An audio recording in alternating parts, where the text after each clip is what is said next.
Hello बच्चों, हम लोग एयरफोर्स के एक्स ग्रुप का पेपर कर रहे हैं, जिसमें हम लोगों ने 13 जुलाई का शिफ्ट 1 का तो हम लोगों ने कर लिया था, लेकिन अभी शिफ्ट 3 का पेपर हम लोग कर रहे हैं। तो अगर आप मेरी ये वीडियो पहली बार देख रहे हैं तो इससे पहला हम लोगों ने पहला पार्ट इसका डाला है। अब हम लोग नेक्स्ट क्वेश्चन की तरफ चलते हैं। कुछ क्वेश्चन हम लोगों ने पहले से ही कंप्लीट कर लिए हैं। नेक्स्ट क्वेश्चन क्या कहता है, ये बढ़ते हैं आगे। कह रहा है चेंज द नरेशन। नरेशन मतलब हम लोगों को डायरेक्ट से इनडायरेक्ट या इनडायरेक्ट से डायरेक्ट बनाना होगा। कह रहा है, सवाल दे रखा है, the teacher said comma inverted comma the earth goes around the sun. The earth goes around the sun. किस तरीके से सवाल है, चलिए देखते हैं। लिखा हुआ है, the teacher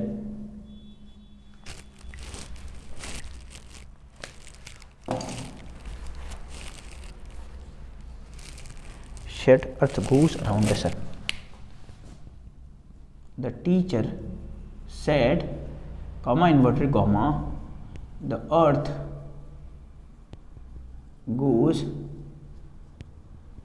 around the sun. अच्छा, मैं ये मानता हूँ कि जो कॉमा इन्वर्टेड कॉमा है ना, थोड़ा सा इनको कॉन्सेप्ट समझ लेते हैं। ये कॉमा इन्वर्टेड कॉमा के जो अंदर की बात है ना, इसको हम लोग कहते हैं रिपोर्टेड स्पीच या फिर रिपोर्टिंग स्पीच। और ये जो कॉमा इन्वर्टेड कॉमा के जो बाहर है ना, ये वाला पार्ट, इसको हम लोग कहते हैं रिपोर्टिंग वर्ब। इसको हम लोग क्या कहते हैं, रिपोर्टिंग वर्ब। अच्छा, रिपोर्टिंग वर्ब में हमारी 3 चीज़ें होती है। एक तो होता है रिपोर्टिंग सब्जेक्ट, एक होता है रिपोर्टिंग वर्ब, एक होता है रिपोर्टिंग ऑब्जेक्ट। या फिर इसको इस तरीके से माने, रिपोर्टिंग वर्ब में हमारे पास सब्जेक्ट होगा, वर्ब होगा और ऑब्जेक्ट होगा। अब सब्जेक्ट क्या हुआ जी, सब्जेक्ट हमारे पास हो गया टीचर। वर्ब क्या हुई, सब वर्ब हमारे पास हो गई सेट। तो जब इसको हम लोग चेंज करेंगे ना इनडायरेक्ट में, तो द टीचर का तो द टीचर ही रहेगा, क्योंकि सब्जेक्ट चेंज नहीं होता, वर्ब चेंज होती है, लेकिन सेड हमारा सेड ही रहता है। और कॉमा इन्वर्टेड कॉमा हटा करके हम लोग क्या लिख लेते हैं सिंपल सेंटेंसेस में, दैट। अच्छा, अलग तरह के सेंटेंस में इफ़ भी आता है, वेदर भी आता है, लेकिन ये सिंपल सेंटेंस में दैट लग जाता है। अब इस वाला जो आगे का जो सेंटेंस का जो टेंस है, उसको चेंज तो हम लोगों ने करना था, लेकिन चेंज होता कब है, जब ये वर्ब पास्ट में हो। और ये वर्ब पास्ट में तो है, लेकिन एक एक्सेप्शन इसमें लग जाता है कि अगर आगे का रिपोर्टिंग स्पीच का जो टेंस है वो यूनिवर्सल ट्रुथ अगर है, अगर वो बात यूनिवर्सल ट्रुथ में, और यूनिवर्सल ट्रुथ हमारी सिंपल प्रेजेंट में आती है, तो उसको कभी चेंज नहीं किया जाता, वो वैसे का वैसे ही रह जाता है। तो किस तरीके से सेंटेंस बन जाएगा, the teacher said that the अर्थ, और ये प्लैनेट है तो प्लैनेट से पहले हमेशा आर्टिकल द का यूज़ होता है। ये अनकाउंटेबल नाउन भी है, अनकाउंटेबल नाउन के पहले द का यूज़ होता है। किसी भी अनकाउंटेबल नाउन के पहले ए और एन नहीं लगा सकते। अगर ये सिंगुलर है तो इसके साथ जो वर्ब है वो भी सिंगुलर आएगी। इस तरीके से लिख लेंगे हम लोग, गोस इस तरीके से लिख लेंगे, गोस। आगे कह रहा है अराउंड द सन, ये हमारा आंसर बन जाएगा। तो क्या बन जाएगा, the teacher said that the earth goes around the sun. वैसे का वैसा ही लिख लिया है हम लोगों ने। अब चलिए चलते हैं जरा आंसर्स की तरफ की, क्या क्या लिखा हुआ है इसमें। तो जो हमारा क्वेश्चन है उसमें पहला ऑप्शन हमारे पास है, the teacher said that the earth went. अब ये जो वेंट है ना, ये वर्ब का सेकेंड फॉर्म है, जो कि पॉसिबल नहीं है, क्योंकि हमें वैसे का वैसे ही लिखना है। तो ये पहला वाला गलत हो गया। दूसरा कह रहा है, the teacher said that the earth is going. Is going नहीं आ सकता, ये प्रेजेंट कंटिन्यूअस हो गया, हमें तो सेम वैसे ही लेना है। थर्ड कह रहा है, the earth said that the earth go नहीं हो सकता, क्योंकि अर्थ हमारा, मैंने कहा था अभी, ये हमारा अनकाउंटेबल नाउन है, तो ये सिंगुलर है, और अगर सिंगुलर है तो मुझे वर्ब की फर्स्ट फॉर्म के साथ एस लगाना पड़ेगा। तो the earth goes around the sun, बिल्कुल। और ये फोर्थ वाला बिल्कुल वैसे का वैसा ही है, हमारा आंसर हो जाएगा। आगे कह रहा है next question, select the option that is opposite in meaning to the given word and mark your response accordingly. आपको क्या करना है, अपोजिट ढूंढना है, और जो वर्ड है वो है रेसिस्ट। रेसिस्ट का मतलब होता है विरोध करना, चेंज करना, विरोध करना, जिसको हम लोग कहते हैं रेसिस्ट करना। तो क्या हमारा वर्ड है, जरा देख लेते हैं। क्वेश्चन कहता है रेसिस्ट। रेसिस्ट में उसने क्या कर रखा है, हमारे पास 4 ऑप्शन दे रखे हैं। एक तो ऑप्शन है सपोर्ट, दूसरा हमारा है अपोज, तीसरा हमारे पास ऑप्शन है अवॉइड, और फोर्थ हमारे पास ऑप्शन है कैंसिल। तो ये 4 ऑप्शन हमारे पास दिए हुए हैं। कहना क्या चाह रहा है सवाल, select the option that is opposite in the meaning to the given word. हमें अपोजिट देखना है, तो रेसिस्ट का मतलब विरोध करना अगर है तो सीधे सीधे हमारा जो आंसर हो जाएगा वो पहले हो जाएगा सपोर्ट करना। अपोज और रेसिस्ट एक तरह के सिनोनिम्स हो जाएंगे, अवॉइड भी एक तरह का सिनोनिम्स हो जाएगा, और कैंसिल भी आप मान करके चलें एक तरह से सिनोनिम्स हो जाएगा। एग्जैक्ट तो नहीं होगा, लेकिन वैसे भी हमें अपोजिट ढूंढना है, तो हमारा फर्स्ट वाला आंसर हो जाएगा। अब चले आगे, वॉइस का क्वेश्चन हमारे पास है, एक्टिव और पैसिव वॉइस का कह रहा है was he writing a letter को हम लोगों ने क्या करना है, चेंज करना है दूसरे वाले सेंटेंस में। क्या क्वेश्चन है जी, was he writing a letter. सवाल लिख लेते हैं जी। सवाल है was he writing a letter.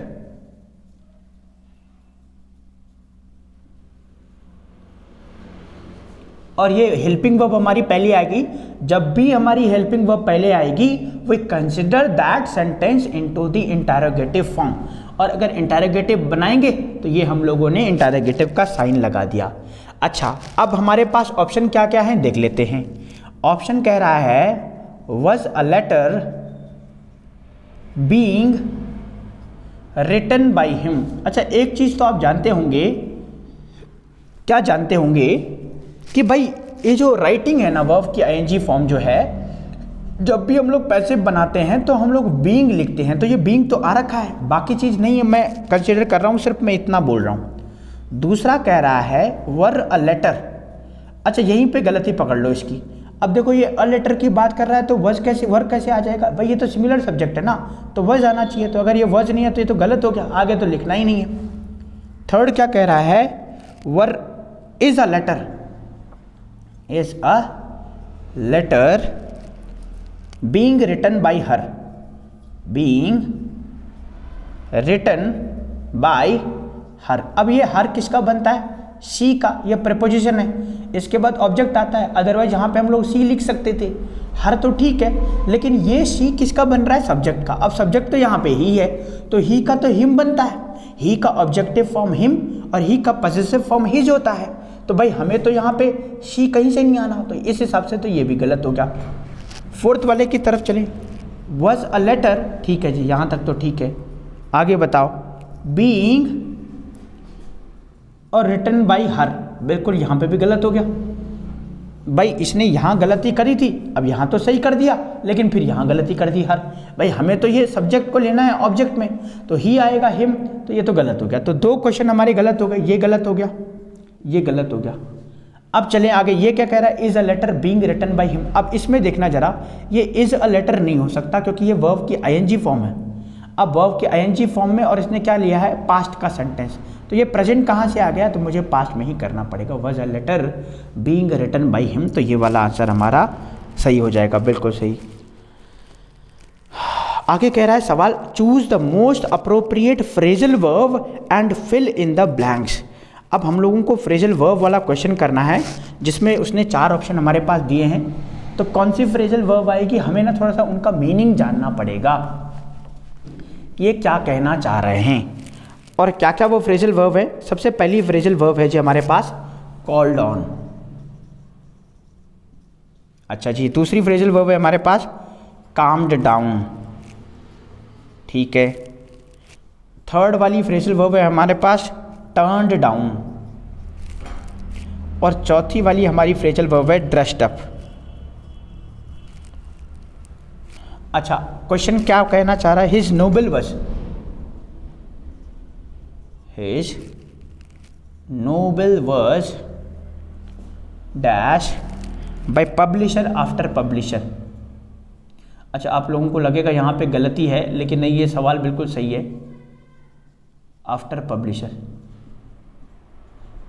क्या बोलना चाह रहा है, हिज नोबल मतलब उसका जो नोबल था ना, was by publisher after publisher, मतलब बहुत सारे पब्लिशरों ने, पब्लिशर के बाद पब्लिशर। जैसे हम लोग बोलते हैं ना कि भाई मिठाई पे मिठाई बिक रही है, दिवाली में पटाखे पे पटाखे बिक रहे हैं, तो वैसे ही वो बोलना चाह रहा है। अब क्या कहना चाह रहा है, कह रहा है कॉल्ड ऑन। कॉल्ड ऑन का तो मतलब होता है बुला करके लाना। तो बुला करके लाना मतलब क्या कहना चाह रहा है कि पब्लिशरों ने क्या किया, उस नोबेल को बोला कि भाई उसको बुला करके लाओ या फिर उसको सेल करो, मान लीजिए। सेकंड कह रहा है काम डाउन। काम डाउन का मतलब तो शांत रखना होता है, तो शांत रखने का इससे कोई लेना देना नहीं है कि पब्लिशर आफ्टर पब्लिशर ने शांत करा उसके नोबेल को, नहीं पॉसिबल है। टर्न डाउन का मतलब होता है मुड़ जाना, झुक जाना, खत्म हो जाना या फिर खराब हो जाना। और ड्रेस्ड अप का मतलब होता है तैयार रहना। तो क्या कहना चाह रहा है, क्या सेंटेंस बनेगा, his Nobel was turned down. Turn down मतलब खराब हो गया, कि उसका नोबेल क्या हो गया, खराब हो गया या बिक नहीं रहा है, या फिर रिजेक्ट कर दिया। किसने, पब्लिशर आफ्टर पब्लिशर ने, मतलब बहुत सारे पब्लिशरों ने उसका नोबेल रिजेक्ट कर दिया है। तो हमारा आंसर कौन सा होगा, थर्ड वाला, टर्न्ड डाउन। अब आगे चलते हैं नेक्स्ट वाले क्वेश्चन के ऊपर, और ये स्पॉटिंग द एरर्स पीछा नहीं छोड़ रहे हैं, दोबारा से स्पॉटिंग द एरर आ गए। मुझे लगता है चौथा ये ईडियम से ये स्पॉटिंग द एरर हम लोग कर रहे हैं। क्या बोल रहा है, he didn't eat the Apple, उसने एप्पल नहीं खाया। He didn't eat the Apple, he didn't eat the Apple because it tested, because it tasted bitterly and was slightly rotten, and was slightly rotten। अब देखें जरा एक एक करके इनको कहाँ पे गलती है। इस वाले पार्ट को देखिए, ये रहा हमारा सब्जेक्ट और ये डिड इसके लिए वर्ब है। डिड बेटा एक ऐसी वर्ब है जो किसी के साथ भी आ सकती है, तो इसमें कोई दिक्कत नहीं है। नॉट हमारा नेगेशन को दिखाता है। ही डिडंट, अच्छा डू डज डिड अपने साथ वर्ब की फर्स्ट फॉर्म लेते हैं, तो ये ईट भी करेक्ट है। ये द एप्पल हमारा ऑब्जेक्ट हो गया इस सेंटेंस का, नाउन है, कोई दिक्कत नहीं। He didn't eat the Apple, भाई उसने एप्पल नहीं खाया। एप्पल्स होता तो भी करेक्ट था, एप्पल है तो भी करेक्ट है। भाई उसने एप्पल खाए, उसने एक बहुत सारे एप्पल बिल्कुल नहीं खाए, या उसने एक भी एप्पल नहीं खाया, दोनों ठीक है। बिकॉज आगे बोल रहा है, ये कंजंक्शन लग गया हमारा, क्यों, ये रीजन को बता रहा है। इट, अब ये इट किसके लिए आया, ये इट आ गया इस एप्पल के लिए, ये नाउन है, ये सब्जेक्ट यहाँ पे बन गया। इट टेस्टेड, अब ये वर्ब का सेकंड फॉर्म आ गया। अच्छा एक चीज़ याद रखना, वर्ब का सेकंड फॉर्म और वर्ब की थर्ड फॉर्म कई सेंटेंस में और कई जगह एक जैसे रहती है। Then how do we identify whether it is second form और थर्ड फॉर्म ना। मैं कहना चाह रहा हूं कि कई बार वर्ब की सेकेंड फॉर्म और थर्ड फॉर्म एक जैसी रहती है। Then in those cases how do we know that whether it is second form और third form of the verb. There is only one way through which you can identify that this is the third form of the verb और second form. If the verb is coming before after the helping verb, if the verb is coming after the helping verb, it means it is the third form, and if the verb is not coming after the helping verb, यहाँ पे देखिए ये verb है, इस ये helping verb के बाद नहीं है, it means it is the second form of the verb। आप लोगों को पता होगा, नहीं होगा तो आप लोग जान जाएंगे धीरे धीरे। It tasted, अब verb के बाद यहाँ पे आ गया bitterly। अब देखो बेटा ये bitterly है क्या, ये adverb है, हमें यहाँ पे क्या चाहिए, एडजेक्टिव, एडजेक्टिव चाहिए। तो यह बिटरली नहीं हो सकता, यहां पे होना पड़ेगा बिटर।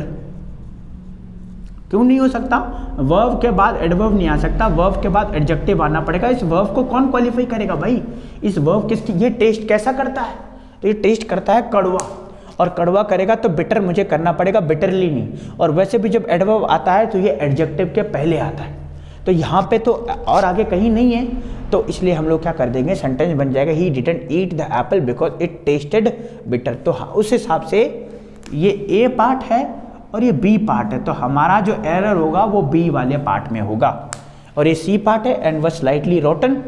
अब देखना जरा, इसमें देखना, यहाँ पे पकड़ो जरा इसको, ये आ गया वर्ब की, ये हेल्पिंग वर्ब है, यहाँ एडवर्ब आ गया, और मैं कह रहा था आपको कि एडवर्ब आता है एडजेक्टिव से पहले। ये देखो रोटन, ये रोटन से पहले एडवर्ब है, लेकिन यहाँ पे बिटरली तो है लेकिन आगे एडजेक्टिव नहीं है, इसका मतलब ये गलत हो गया।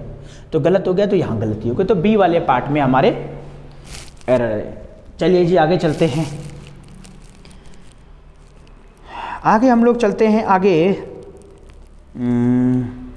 कह रहा है select the option that is similar in meaning to the given word and mark your response. भाई आपको ऑप्शन सेलेक्ट करना है जो उसके सिमिलर हो। तो क्या कह रहा है, अडेप्टिव। सेंटेंस क्या है हमारे पास, अडेप्टिव। अच्छा, अडेप्टिव आपने मोबाइल लैपटॉप चलाते होंगे, मोबाइल लैपटॉप चलाते होंगे तो उसके सबसे ऊपर ना एक स्क्रीन ब्राइटनेस का ऑप्शन में एक आ रखा होता है अडेप्टिव। तो अडेप्टिव का मतलब क्या होता है मैं बता देता हूँ, आप लोगों को भी पता होगा।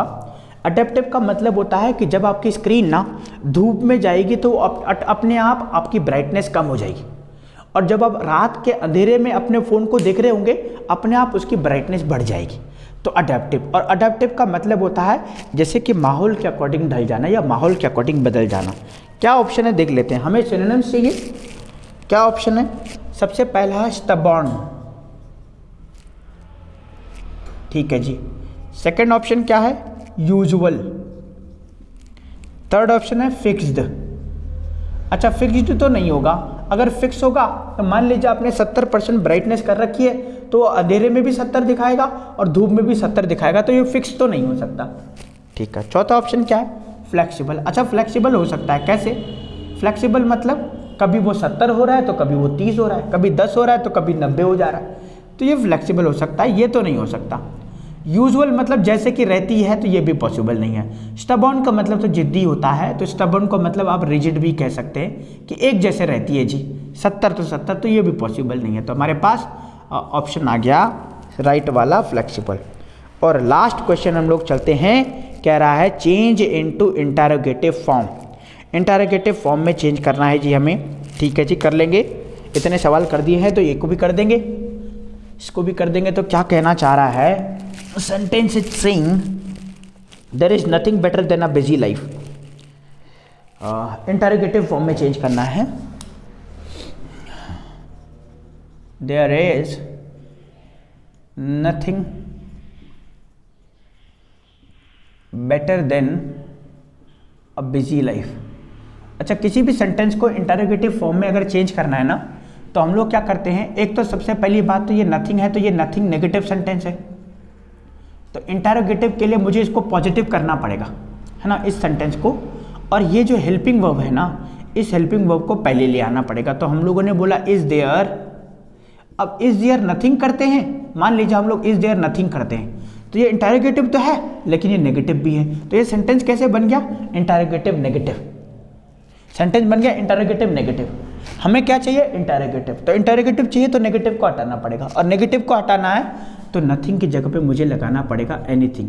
ये भी नेगेटिव है, ये भी नेगेटिव होता है, एनीथिंग भी एक ऐसा वर्ड है जो नेगेटिव है, लेकिन ये नथिंग के कंपैरिजन में कम होता है। तो हम लोगों ने क्या कर दिया, is there anything better than a busy life. तो ये हमारे सवाल हो गए। तो इसमें हमारे पास ऑप्शन क्या क्या दिए हुए हैं, हमारे पास ऑप्शन दिया हुआ है जी, is there anything better than a busy life, बिल्कुल यही वाला है, is there anything better than a busy life, तो ये एक ऑप्शन है, पहला ऑप्शन है। उसके बाद है वॉज देयर एनीथिंग, तो वॉज से क्या कर दिया ना, वॉज से तो हमने सेंटेंस का जो है टेंस ही चेंज कर दिया, तो वो तो सिर्फ बोल रहा है इंटरोगेटिव फॉर्म में चेंज करिए, तो वॉज तो नहीं होगा। थर्ड कह रहा है आर देयर एनीथिंग, तो आर देयर एनीथिंग नहीं होगा, क्यों, इसलिए नहीं होगा कि एक्चुअली क्या है ना, देयर के साथ क्या केस है मैं बताता हूँ आप लोगों को। देयर के साथ क्या केस है, एक रूल आप हमेशा याद रखें कि देयर के साथ कभी भी अगर वर्ब आए तो ये वर्ब क्या होगी, ये डिपेंड करेगा इसके बाद आने वाले नाउन और प्रोनाउन पे। जैसे मान लीजिए मैंने एक सेंटेंस लिखा, there is a boy in the class, और मैंने लिखा दूसरा एक sentence, there are 5 boys in the class. अब देखना जरा, दोनों के दोनों सेंटेंस सही है, लेकिन दोनों के दोनों सेंटेंस में वर्ब चेंज है हमारी, इसमें सिंगुलर है इसमें प्लूरल है, जबकि देयर तब भी है देयर तब भी है। क्यों, ये इस क्यों आया, क्योंकि इसके बाद आने वाला जो नाउन है वो सिंगुलर है, और ये आर क्यों आया, इसके बाद आने वाला जो नाउन है वो प्लूरल है। अब इस सेंटेंस को अगर मुझे प्लूरल बनाना है तो मुझे करना पड़ेगा आर देयर, और अगर इस सेंटेंस को मुझे इंटरोगेटिव बनाना है, सॉरी, अगर इस सेंटेंस को इंटरोगेटिव बनाना है तो आर देयर, और इस सेंटेंस को अगर इंटरोगेटिव बनाना है तो I should write is there. ये हमें थोड़ा सा डीप मीनिंग समझना पड़ेगा। तो ये अब इसमें चले, अब इसमें क्यों आया, क्योंकि ये नथिंग जो होता है ना, नथिंग, समथिंग, एवरीथिंग, ये सब सिंगुलर होते हैं। और अगर ये सिंगुलर होता है तो मैं यहाँ पे जब इंटरोगेटिव बनाऊंगा तो आर नहीं लिख सकता। अच्छा, आर कब लिखता मैं, जब मैं बोल रहा देयर आर 5 बॉयज, तो तब मैं लिखता आर देयर 5 बॉयज, ये सेंटेंस सही हो जाता। तो चलिए, आई होप कि हम लोग अभी क्वेश्चंस को तो कर रहे हैं, और क्वेश्चंस के कंसेप्ट को जानने के लिए आप लोग क्या कर रहे हैं, चैनल को सब्सक्राइब करना है, चैनल पे विजिट करना है, चैनल से पढ़ना है, चैनल से ज्ञान लेना है, चैनल से सक्सेस लेनी है और आगे बढ़ना है। बिल्कुल इतना ध्यान रखना है। और कंसेप्ट आप कैसे सीखेंगे, हमने बहुत सारी वीडियो डाल रखी हैं बेसिक इंग्लिश पे, जहाँ पे हमने नाउन के बारे में बताया है, we have described about pronoun, we have described about adjective, conjunction, सब के बारे में बताया है। आप जाकर के वीडियो के प्लेलिस्ट पे जाएं, वहाँ पे हम लोगों ने इडियम्स की सीरीज चला रहे हैं, हम लोग रीडिंग कॉम्प्रीहेंशन की सीरीज चला रहे हैं, हम लोग एयरफोर्स के सॉल्व्ड पेपर की सीरीज चला रहे हैं। तो आपको सिर्फ चैनल पे विजिट करना है और एक एक करके वीडियो देखनी है, आपके धीरे धीरे सारे कॉन्सेप्ट इंग्लिश से रिलेटेड सॉल्व हो जाएंगे। तो ये क्वेश्चन हम लोगों ने आज कंप्लीट कर लिया। तो आज हम लोग नेक्स्ट मिलेंगे बेटा, इसके बाद दूसरे पेपर के साथ एयरफोर्स ग्रुप एक्स के लेकर के। आज के लिए इतना ही रखते हैं। आई होप कि हमारी ये मेहनत आप लोगों के काम जरूर आ रही होगी। Thank you so much. और इसी तरीके से हम लोग आगे बढ़ते रहेंगे, आप लोगों की हेल्प करते रहेंगे, और आप आगे बढ़ेंगे तो ही हम आगे बढ़ेंगे। Thank you so much.